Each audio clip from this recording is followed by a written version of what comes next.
Welcome to the Slop Farm. Enjoy the video. You start by confirming your device is updated and you're signed into the Apple ID you'll use. Open Wallet, tap the Add button and choose Apple ID card. Follow on-screen prompts to begin identity verification. Provide the requested photo or document, then wait for biometric capture. Hold still when prompted.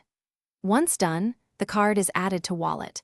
Make sure Face ID or Touch ID is active to authorize future use quickly and securely. Now configure how you want to use the Apple ID card. Choose which personal fields are visible to apps and services. Tap Manage and toggle name, email, address, or date of birth. This reduces exposure. Once configured, set sharing preferences, require Face ID for every share or allow one tap within trusted apps. Make sure automatic updates are enabled so the card stays current.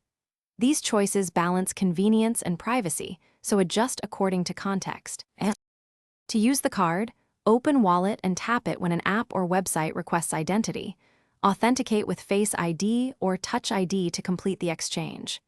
You can also use the share sheet to send specific verified fields without exposing everything. If something goes wrong, verification failed, or the card won't appear, retry the identity capture in good light and on a steady surface.